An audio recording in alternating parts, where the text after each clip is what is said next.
안녕하세요. 네, 반갑습니다. 어, 우리 의학부 3학년 여러분, 어, 크리에이티브 아트 하시느라 고생하셨고, 음, 오늘은 제가 호흡기 폐 진찰에 대해서 말씀을 드리겠습니다. 오늘 제가 이제 말씀을 드릴 내용은 아직은 여러분들께서 질병에 대해서 구체적인 어떤 증상이라든가 이런 부분을 학습하지 않았기 때문에 음, 가능하면 기본적인 개념에 대해서 말씀을 드릴 거고요.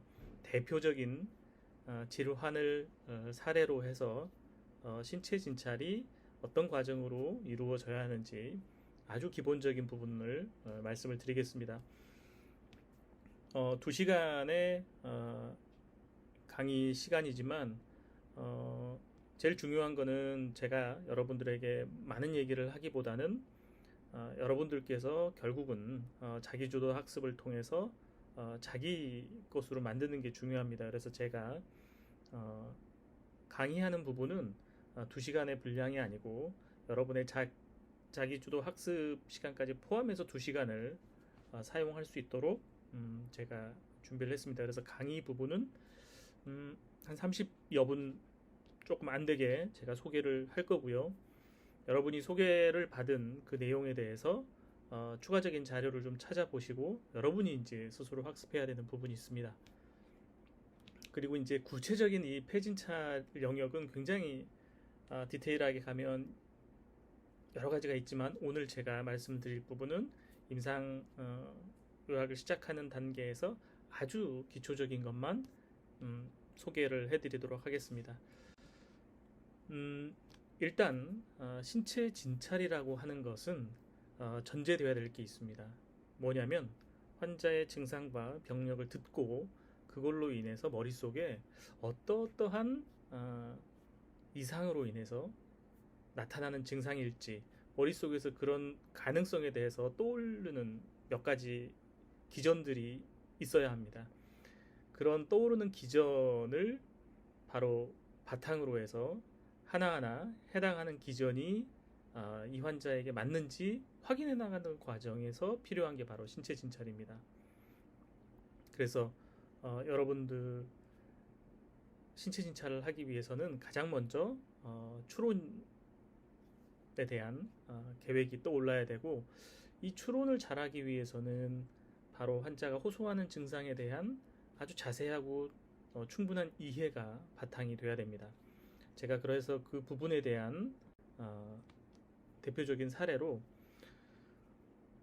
폐질환, 폐 이상이 있을 때 환자들이 호소하는 대표적인 증상이 여러 가지가 있습니다. 그 중에서 저는 이제 오늘 두 가지만 전제로 말씀을 드리겠습니다. 하나는 기침이고 하나는 호흡곤란입니다. 여러분이 뭐 기침이다, 호흡곤란 이런 얘기는 많이 들어보셨을 거고 주변에 뭐 지인들이 나 기침이 요새 많아졌다 또는 뭐 요새 숨이 좀 차다 이런 얘기도 종종 들으실 수 있을 겁니다. 이렇게 기침과 호흡곤란은 폐 이상이 생겼을 때 나타나는 굉장히 대표적인 증상입니다. 그런데 여러분이 이런 증상이 있을 때 이 증상이 왜 나타나는지, 다시 말하면 어떠한 몸의 이상 때문에 이런 증상이 나타나는지 몇 가지 가능성을 알고 있으셔야 됩니다. 그래야지 환자가 기침을 한다고 했을 때 어떤 이상이 있을지 머릿속에 떠오르는 게 있을 겁니다. 그리고 호흡곤란이라고 했을 때 떠오르는 게 있을 것이고, 그래서 여러분 나중에 임상 블럭을 지금 배우시게 될 때 증상에 대해서 배우실 때 이 증상에 대해서 명확한 이해를 꼭 해놓고 넘어가시면 굉장히 나중에 도움이 되실 겁니다. 먼저 여러분 기침이라고 흔히 얘기하지만 이거는 일반인들도 많이 쓰는 말입니다. 하지만 의학적으로 우리가 기침이라고 할 때는 몇 가지 개념적 정의가 있고 또 거기에 따른 하위 분류가 있습니다. 기침이 무엇이냐라고 물으면 여러분이 답을 어떻게 하실지 궁금하지만 기침을 의학적으로 정의를 할 때는 이 기침이라고 하는 것은 하나의 신체에서 나타나는 반응을 말을 합니다. 다시 말하면 기침이라고 하는 것은 어떤 자극이 있을 때 그 자극을 제거하기 위해서 나오는 반응이죠. 그래서 어떤 먼지라든가 어떤 호흡기 자극이 되는 물질이 들어왔을 때도 기침을 하고요. 또 몸에 기도해 붓거나 염증이 생기거나 해서 분비물이 생겨도 그 분비물을 배출하기 위해서 기침을 합니다. 따라서 기침이라고 하는 것은 그러한 신체 방어작용 기전의 하나이다. 이렇게 이해를 좀 하셔야 됩니다. 또한 이 기침 같은 경우는 지속 기간에 따라서 우리가 급성 또는 아급성 또는 만성 기침 이렇게 분류를 할 수 있습니다. 왜냐하면 기침이 시작되는 기간에 따라서 발생 원인이 조금씩은 양상이 다르기 때문입니다. 제가 이 시간에 기침의 그 지속 기간에 따른 원인을 자세하게 얘기할 부분은 아니고요. 기침이라는 것이 바로 이런 지속 기간에 따라서 분류할 수 있다. 이거는 여러분이 좀 알고 계셔야 될 거고, 급성과 아급성 만성 기침의 분류 기준은 무엇이냐? 요거는 여러분 수업을 듣는 학생들에게만 주는 팁입니다. 보통 급성은 3주 이내에 발생하는 기침을 급성 기침, 그리고 이제 8주를 기준으로 해서 8주 이내면 아급성, 8주 이상이 지나면 이제 만성 기침으로 분류합니다. 그래서 우리가 기침을 호소하는 환자들이 왔을 때는 얼마만큼 지속되는지, 언제부터 기침이 있었는지를 물어보는 것이 추론을 하기 위한 굉장히 첫 질문이 될 수 있다는 말씀을 드립니다. 그래서 이 기침이라는 부분에 대해서 이렇게 이해를 조금 하시는 게 필요하고요. 또한 두 번째, 호흡곤란입니다. 이 호흡곤란이라고 하는 것도 역시 일반인들이 많이 표현할 수가 있습니다. 그런데 의학적으로는 이 호흡곤란이라는 것을 정의해 볼 필요가 있습니다. 여기에 나와 있듯이 호흡을 하는 동안에 불편한 증상, 불편감, 이걸 전반적으로 이제 호흡곤란이라고 합니다. 그런데 이 호흡곤란을 조금 더 자세하게 생각해 보면 표현하는 방식들이 환자마다 다 다릅니다. 예를 들면 숨이 가쁘다, 이것도 호흡곤란이라고 우리가 의학적으로 정의할 수 있고요.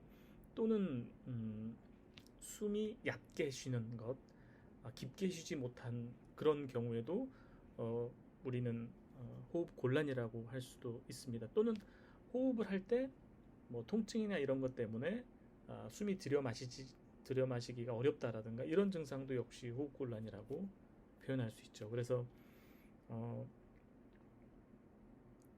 환자의 표현은 다양하지만 그거에 따라서 이 표에 보이듯이 다양한 방식으로 호흡곤란은 표현이 됩니다.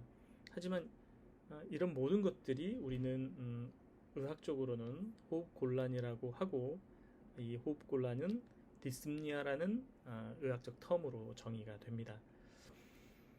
나중에 여러분들이 호흡곤란의 이런 다양한 양상들을 질환별로 자세하게 알수록, 자세하게 이해할수록 추론하는 데 굉장히 도움이 됩니다. 그래서 제가 폐진찰에서 첫 번째 강조하는 것은 신체 진찰하기 전에 증상에 대한 이해가 충분히 있어야 된다. 그래서 증상에 대한 정의와 또는 분류, 이런 부분들을 항상 사전에 학습을 하시는 게 필요하다, 이런 말씀을 드리겠습니다. 그리고 이제 구체적으로 그런 양상을 이해하고 거기에 따라 추론을 해 나가는 과정에서 이제 신체 진찰이 필요합니다. 이 신체 진찰은 크게 보면 두 가지입니다. 하나는 어떤 특정한 신체 영역에 대한 전반적인 접근이 있고, 또 하나는 팔다리라든가 신경계라든가 이런 특수한 어떤 기능에 대해서 진찰하는 그런 두 가지로 나누어질 수 있습니다. 특히 흉부라든가 복부와 같이 신체 이런 이 체관에 해당하는 이 전체적인 어떤 영역에 대한 전반적인 접근을 할 때는 이런 네 가지 방법을 통해서 접근합니다. 그래서 흉부에 대한 진찰이나 복부에 대한 진찰을 할 때는 시진과 타진, 촉진, 청진을 기본적으로 이용합니다. 시진이라고 하면 당연히 직관적으로 이해되듯이 눈으로 육안적으로 환자를 살피는 겁니다. 이 시진을 통해서 살피는 것은 호흡의 양상이죠. 실제로 뭐 호흡곤란, 어떤 불안과 초조 때문에 생기는 호흡곤란을 호소하는 환자 같은 경우는 실제 호흡의 양상에 있어서 크게 어려움을 보이지는 않을 겁니다. 또는 호흡을 할 때, 숨을 들여 마시고 내쉴 때 가슴 벽의 움직임이나 그 다음에 이 근육의 움직임, 이런 것들을 관찰함으로써 많은 또 힌트를 얻을 수 있습니다. 또한 외상의 가능성 같은 경우는 상처라든가 또는 출혈, 뭐 이런 부분들이 어떤 외상성 손상의 가능성을 또 의심할 수 있는 부분이 되고요. 양쪽 폐의 대칭성 역시 굉장히 중요한 실마리를 줄 수도 있습니다. 그래서 시진이라고 하는 것은 육안으로 이 가슴의 움직임을 전반적으로 관찰하는 것을 시진이라고 한다. 촉진이라고 하면 대개는 촉진은 통증이 있는 부위를 확인하기 위해서, 특히 압통이라고 하죠. 눌렀을 때 통증이 있는지 없는지 확인하는 부분입니다. 그래서 환자에게 해당 부위를 눌러서 통증이 있을 때 답을 하도록 해서 이렇게 전반적으로 폐를 만져볼 수 있습니다. 이걸 이제 촉진이라고 합니다. 다만 이 촉진은 파악하려고 하는 어떤 성질에 따라서 조금 달라집니다. 여기에 나와 있는 보칼 프레미투스라고 돼 있죠. 이 성음 진탕이라고 하는 것은 촉진 중에서도 환자에게 소리를 내게 함으로써 그 소리가 이 폐에 전달되는 그 특징을 확인하고자 하는 겁니다. 그래서 보시면 알겠지만 이 양쪽 폐에 손을 대서 아 하고 소리를 내게 한 다음에 그 아 소리가 이 손에 전달되는, 이 피부에 전달되는 그 전달 정도를 양쪽으로 비교하는 겁니다. 뭐 이렇게 제가 그림에서 보듯이 한쪽 폐 부분만 또 하거나 동시에 양쪽을 같은 위치를 손을 대서 네, 이렇게 비교시킵니다. 요거는 여러분들이 자가학습을 좀 하셔야 되고 이 성음 진탕은 많은 동영상들이 유튜브에도 있기 때문에 한번 확인해 보시면 좋겠습니다. 이 성음 진탕을 하는 이유는 폐라는 기관에 기본적으로 공기가 차 있는 기관인데 이 안에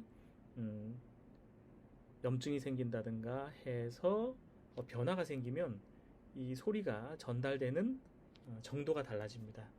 그런 부분들을 이용해서 폐의 이상 여부를 간접적으로 추정하는 그런 진찰이 되겠습니다. 그래서 기본적으로 폐 안에 폐렴이나 염증이 생겨서 이 폐 실질의 밀도가 증가하면 성음 진탕은 증가할 수 있습니다. 반면 어떤 기흉이라든가 또는 뭐 물이 차고 그래서 그런 경우에는 성음 진탕이 해당 부위에 감소되는 소견을 볼 수가 있습니다. 이런 촉진이 있고 또 하나는 폐 질환과 관련해서 특히 폐암이라든가 이런 경우에 임파선에 커지는 것을 확인하는 게 필요할 경우가 있습니다. 그래서 이 목 주위와 쇄골 위에 있는 이런 부위에 임파선을 만지는 것도 하나의 촉진에 해당되겠습니다. 그래서 특히 이제 폐암이 의심된다든가 악성 종양이 의심이 될 때는 이런 주변에 임파선을 촉진하게 됩니다. 그리고 있는 게 이제 타진입니다. 이 타진은 하는 방식은 요 그림에 있는 것처럼 중지의 마지막 마디 부분을 두드리는 겁니다. 그래서 보통 이제 제가 한다면 네, 이렇게 손 바닥을 대고 이 손가락 위에 중지 부분을 반대편 손으로 가볍게 두드립니다. 이걸 하는 이유는 요 밑바닥에 있는 성질을 확인하는 겁니다. 예를 들면 양쪽 폐의 위치가 한 요 정도의 폐의 위치가 있을 거라고 생각이 됩니다. 오른쪽, 그 다음에 왼쪽도 이렇게 있을 수 있죠. 폐 공기가 정상적으로 차 있는 부분을 두드릴 때는 공명음이 들립니다. 네, 그 공명음이라고 하는 것은 말로 표현할 수는 없고, 여러분이 여러 가지 자료를 찾아보시면 이 티파닉 사운드라고 해서 팀파닉 사운드, 공명음이 들립니다. 다만 두드리면서 정상적으로 내려갔을 때 이 오른쪽 폐 밑에는 간이라고 하는 솔리드 올간이 있습니다. 공기가 없죠. 그래서 이 폐와 간의 경계 부위를 지나면서 이 공명음은 사라집니다. 그리고 둔탁음으로 바뀌죠. 그래서 이제 예전에는 이 둔탁음을 이용해서 폐와 간의 경계 부위의 위치를 추정하곤 했습니다.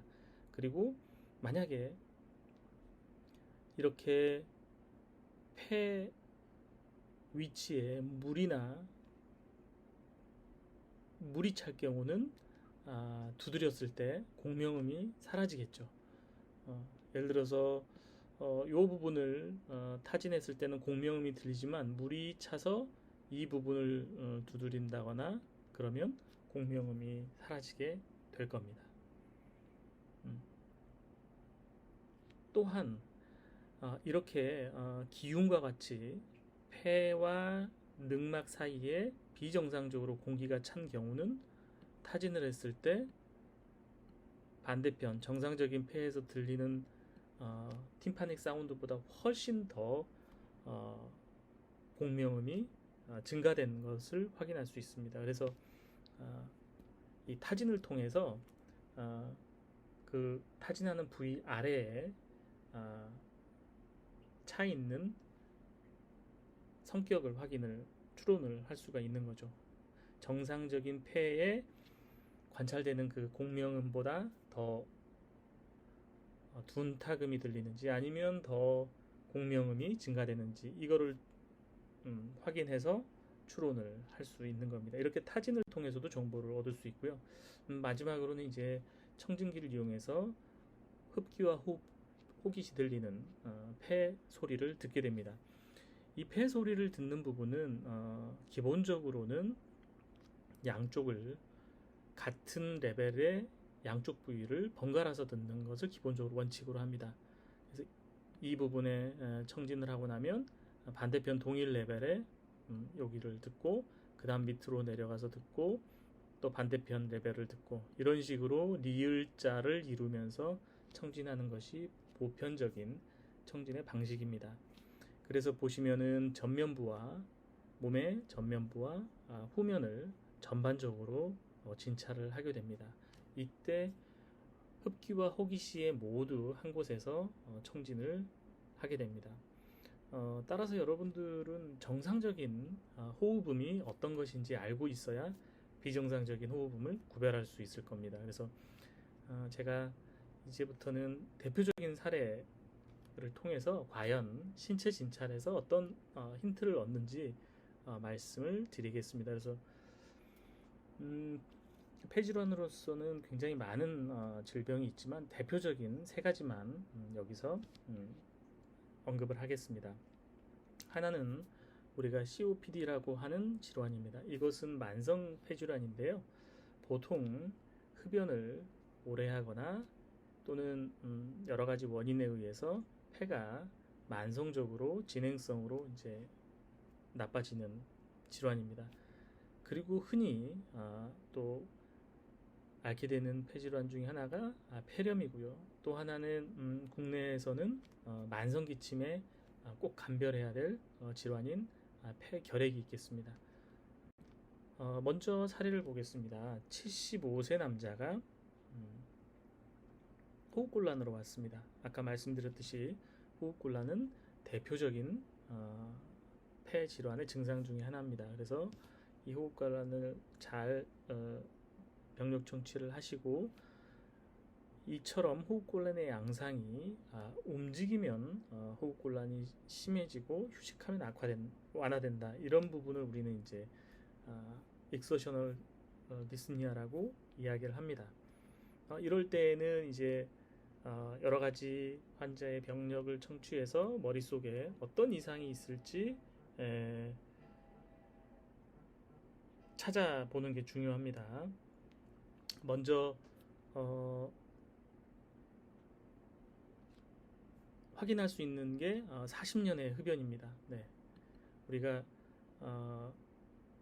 이 호흡곤란이 있을 때 40년 흡연 이런 부분은 만성폐질환의 위험 인자가 됩니다. 그리고 하지 부종이 없다는 것도 굉장히 폐에 이상이 있을 가능성을 높여줍니다. 그리고 또 한 가지 청진을 했을 때 양쪽 폐에 호기시 천명음이 들린다고 했습니다.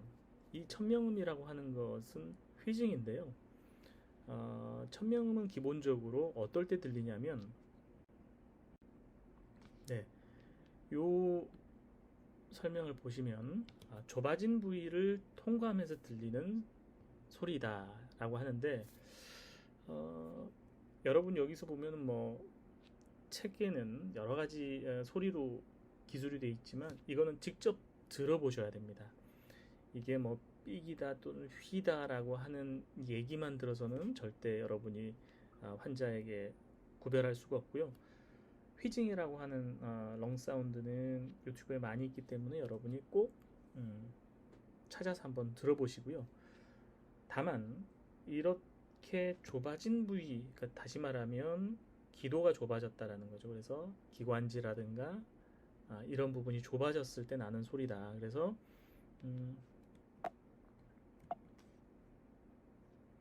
대표적으로 이 천명음이 들릴 수 있는 질환은 이런 만성 COPD 환자와 그다음에 천식 환자입니다.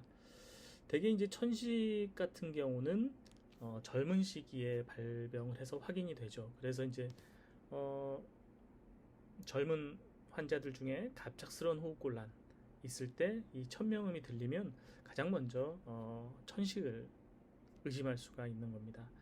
그렇지 않고 이렇게 노령의 환자 중에 흡연을 오랫동안 하고 평소에 호흡곤란이 조금씩 있다가 움직이면 심해지고 안정하면 완화되는 이런 양상의 호흡곤란인 환자에게서 천명음이 들린다. 이러면 이제 COPD를 의심할 수 있는 거죠. 이 COPD는 타입이 보통은 두 가지로 나눕니다. 브론카이티스라고 하는 기관지염 타입과 엠피제마라고 하는 폐기종 타입. 이 부분은 제가 이 그림을 여기다 보여드린 이유는 호흡곤란의 양상은 비슷합니다. 그리고 렁 사운드 역시 비슷하게 들릴 수 있습니다. 다만 육안으로 보시면 체형이 외모가 굉장히 차이가 나죠. 한쪽은 좀 이렇게 두툼한 체형이고 한쪽은 깡마른 체형. 바로 이런 체형이 굉장히 이 타입을 시사하는 바가 크기 때문에 육안으로 보는 어떤 시진 이런 부분도 나중에 COPD를 진단하고 어떤 타입인지 접근하는 데 굉장히 도움이 된다. 그래서 우리가 시진이나 정진이나 촉진이나 타진의 여러 정보를 이용해서 질병에 접근할 수 있다. 이런 말씀을 드리겠습니다. 두 번째 증례를 보시겠습니다. 이번에는 78세 여자 환자인데 호흡 곤란도 있고 기침도 있습니다. 이 기침과 더불어서 가래도 있고요. 가래색은 노란색이고 열과 오한도 동반이 됩니다. 이때 청진을 해봤을 때 오른쪽 폐 위쪽에 수포음이 들리고 또 그 부분에 성음 진탕이 증가한 소견을 보였다. 그러면 우리가 어떤 질병을 추론하는데 굉장히 큰 실마리를 얻게 됩니다. 여기서 보면은 수포음이 굉장히 하나의 중요한 실마리를 제공을 하는데요. 이 수포음이라고 하는 것은 바로 아까 말씀드렸던 천명음과 달리 대표적인 비정상 호흡음입니다. 이 부분도 사실은 소리를 직접 소리로 배우시는 게 가장 정확합니다. 우리가 임상 실습을 나오는 5학년이 돼서 실습에 나오시더라도 저희가 휘징 환자, 그 다음에 크래클이 들리는 환자를 실제로 여러분들한테 진찰하게 해도 여러분들이 구별을 잘 못하는 경우가 많아요. 그 이유는 여러분의 귀가 이 소리에 대해서 익숙하지 않기 때문에, 다만 여러분들은 이렇게 글씨로만 기억하니까 그런 격차가 생기는 것 같습니다. 그래서 여러분들이 요번에 폐진찰이라는 것을 학습하는 데 있어서 그 기전 이런 것들은 다 모르더라도 소리를 한번 접하시라. 적어도 소리를 듣고 이거는 폐에서 들리는 비정상적인 수포음이다, 또는 이것은 폐에서 들리는 비정상적인 천명음이다. 이 두 가지를 소리로만 알 수 있어도 여러분은 COPD나 천식 또는 이 폐렴 환자를 추론할 수가 있습니다. 네. 여기에 이제 뭐 기술 보면 빠그락빠그락 눈을 밟는 듯한 소리, 굉장히 뭐 이 벨크로 치치치치 뜯는 소리 이런 여러 가지 표현이 있는데 백문이 불여일견입니다. 들어보십시오. 들어보시면 그 소리로 기억하시면 됩니다. 이렇게 오른쪽 폐에 폐렴이 있을 때 이 부분에서 수포음이 들리는 거죠. 우리는 이런 신체 진찰의 증거를 이용해서 병을 더 정확하게 접근할 수 있다, 이런 말씀을 드리겠습니다. 마지막 증례입니다. 45세 된 남자가 기침이 2달 정도 지속돼서 왔다. 그리고 호흡곤란도 있다. 진찰을 했더니 호흡음이 오른쪽 폐 아래 부분에서 숨소리가 감소돼 있고, 또 타진을 했을 때 공명음도 감소되더라. 그리고 식은땀과 체중 감소가 동반된다. 우리가 아까 만성기침 경우에 2달이 되면 만성기침이라고 했는데, 이 만성기침 중에 이렇게 젊은 연령대에서 꼭 감별해야 될 게 바로 이제 폐결핵입니다. 이 환자에게서 식은땀과 체중 감소는 굉장히 중요한 동반 증상이고요. 폐음이 감소했다, 이런 부분을 우리는 진찰해서 확인을 했는데, 보통 아까 보시면 우리가 양쪽에 호흡음을, 청진을 쭉 반복해서 해 나가게 됩니다. 이럴 때 보면 이 부위와 이 부위의 호흡음이 비슷할 겁니다. 그리고 이 부분도 비슷할 거고, 다만 이 부분과 이 부분은 좀 다르겠죠. 여기는 보면 원래 까맣게 공기가 차 있어야 할 폐 횡격막이 여기까지 내려와야 되는데, 이 부분에 하얗게 지금 보입니다. 이 하얗게 보이는 부분은 바로 늑막에 흉수가 차 있는 소견입니다. 다시 말하면 폐가 있어야 될 요 부위에, 그렇죠? 폐가 있어야 될 부위에 요만큼이 물이 차 있는 겁니다. 네. 그러다 보니까 요 부분에 청진기를 대면 호흡음이 마스킹 되겠죠. 그래서 호흡음이 떨어지고, 그 다음에 타진을 우리가 했을 때 여기까지 들리던 공명음이 요 부분에서는 둔탁음으로 바뀔 겁니다. 그래서 이제 우리가 그런 신체 진찰의 어떤 근거들을 통해서 폐결핵에서 자주 발생하는 이런 흉수, 소견을 우리는 추론할 수가 있을 겁니다.